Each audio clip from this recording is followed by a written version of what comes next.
Assalamualaikum warahmatullahi wabarakatuh, sahabatku semua. Kita sambung sedikit lagi nih tentang dosa ya. Kalau kita ingat-ingat, dosa yang paling besar, dosa yang pernah kita lakukan dalam hidup apa? Coba teman-teman ingat-ingatlah. Mungkin kita pernah mencuri, pernah merampok, pernah menipu, atau kita pernah membunuh. Mungkin dosa yang paling berat di dunia ini ya membunuh lah mungkin ya. Itu kalau dari segi pandangan makhluk. Kalau orang membunuh itu udah ngeri kali itu ya, udah paling berat itu. Kalau pandangan makhluk. Tapi kalau dari segi pandangan Allah, dosa yang paling besar itu adalah menduakan Allah. Syirik ini sangat luar biasa ini di hadapan Allah. Benci sekali Allah itu. Ibaratnya kita menyaingi Allah dengan sesuatu. Sangat marah Allah kalau sudah dosa syirik ini. Itu yang dibilang, semua dosa ku ampuni kecuali syirik. Sampai begitu Allah bilang. Jadi yang syirik ini juga kita harus pahami. Ternyata syirik ini banyak macamnya. Dan banyak sering kita melakukan dosa besar tapi kita nggak paham itu dosa besar. Ya, mungkin kita masih suka main di dunia jin, main jimat-jimat, ya, suka berdukun, macam-macam lah. Pokoknya syirik. Tetapi ada syirik yang lebih halus dan kita sering lakukan tapi nggak nampak sama kita.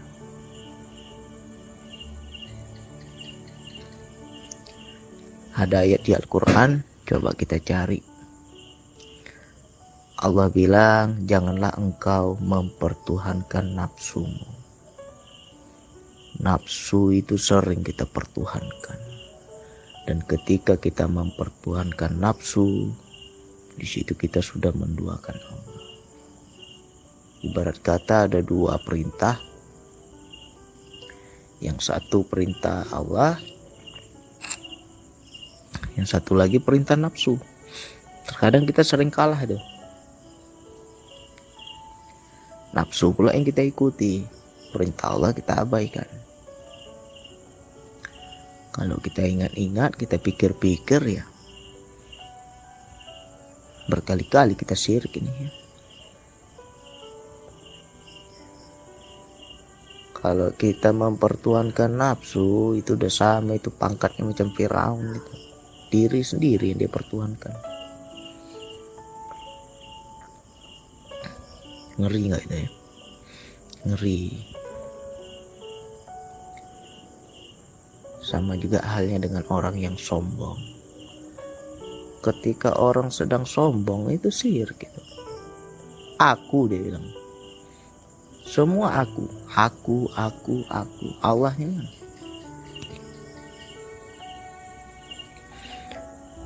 Ya, mungkin kalau orang sombong itu biasa aja bagi manusia.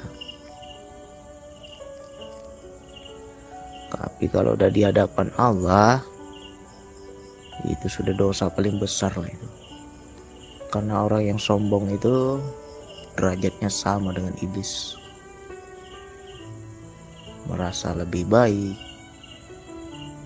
merasa lebih dari segalanya. Tidak bisa memandang Allah. Padahal segala sesuatu yang kita miliki ya juga dari Allah. Apa yang kita mau sombongkan?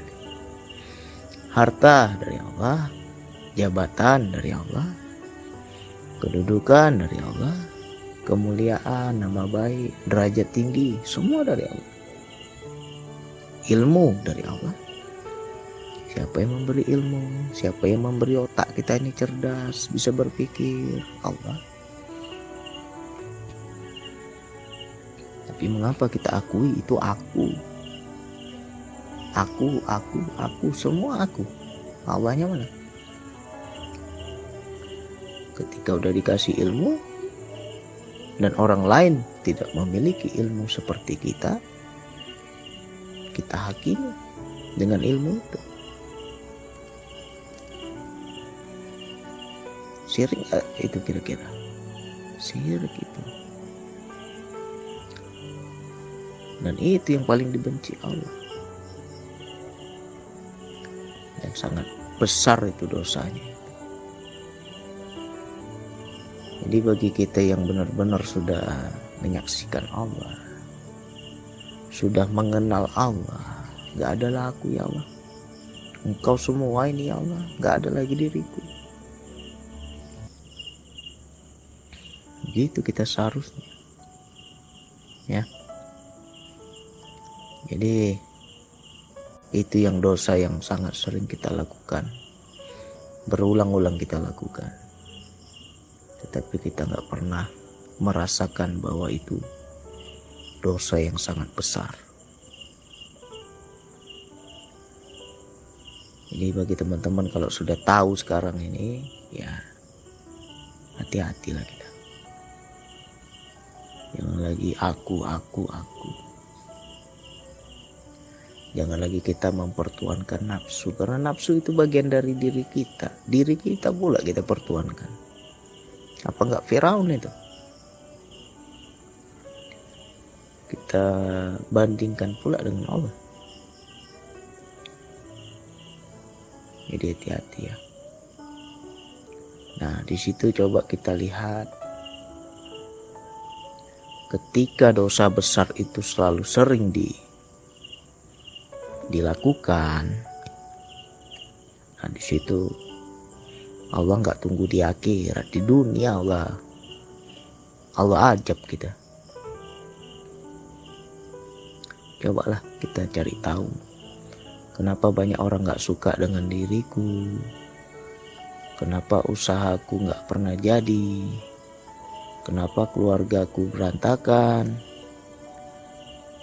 kenapa anak istriku sakit-sakitan. Banyak kali masalah dalam hidup, bisa jadi itu hukuman Allah. Kenapa Allah hukum? Karena kita telah syirik kepadanya. Ya, ngeri itu.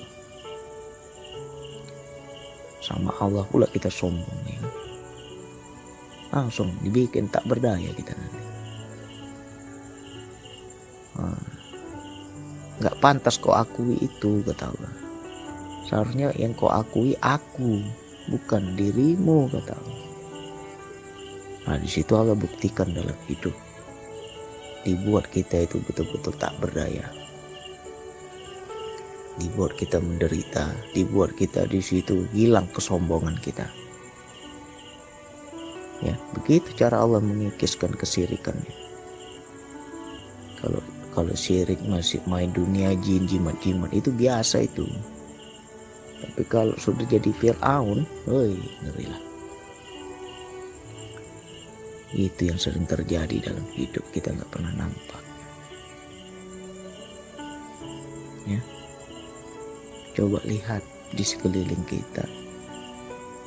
Mudah cara Allah menghukum itu, mudah, nggak tunggu akhirat. Di dunia ini udah kena kita. Di dunia ini udah kena. Surga neraka itu jangan tunggu nanti, di dunia ini udah kena. Lihat aja dari rumah tangga, berantem tiap hari, ngelihat istri nggak tenang, ngelihat istri benci, ngelihat suami dongkol, dan neraka itu. Panas saja rumah kita. Ya, kenapa bisa seperti itu? Ya tanya diri kita, dosa apa yang kita lakukan? Jadi cepat cara Allah itu mengajak, menegur kita itu cepat. Makin kau sombong makin ku ajar, kata Allah. Panjanglah tandukmu, kata Allah kan. Ku patahkan tanduk itu, katanya. Dibikin kita tak berdaya, betul. Macam-macam. Bisa dikasih sakit, iya. Apalagi bisa dikasih banyak musuh, iya. Yang paling sering terjadi ya dihukum kita itu dari rumah tangga itu. Rumah tangga aja sudah macam neraka, ya kan? Mana lagi kita mau lari? Jadi lihat, surga dan neraka itu sebenarnya dari dunia ini udah bisa kita prediksi. Aku nih nanti bakal ke surga apa bakal ke neraka, bisa kita prediksi dari sekarang. Lihat dari kehidupan kita, ya, karena nggak tunggu nanti, sekarang pun sudah ada surga neraka itu. Kenapa aku di rumah tanggaku kok nggak nyaman, kok berantem terus? Ya gimana? Jadi Fir'aun lah pula kita. Akhirnya apa? Allah hukum, tapi perantaranya makhluk. Dibikinlah bini kita bertingkah, dibikin suami kita bertingkah untuk menghancurkan itu Firaun. Jadi ingat-ingatlah, tanya pada diri kita, bahagia nggak hidup kita ini? Kalau nggak bahagia, bisa jadi banyak dosa syirik kita selama ini, ya. Sombong kita sama makhluk, tapi kita nggak tahu bahwa kita itu pertanda kita sombong juga sama Allah. Ya, mudah-mudahan ini menjadi renungan. Mari kita tinggalkan dosa yang paling besar itu, syirik itu. Hilangkan, mempertuhankan nafsu. Oke, sekian dari saya. Wassalamualaikum warahmatullahi wabarakatuh.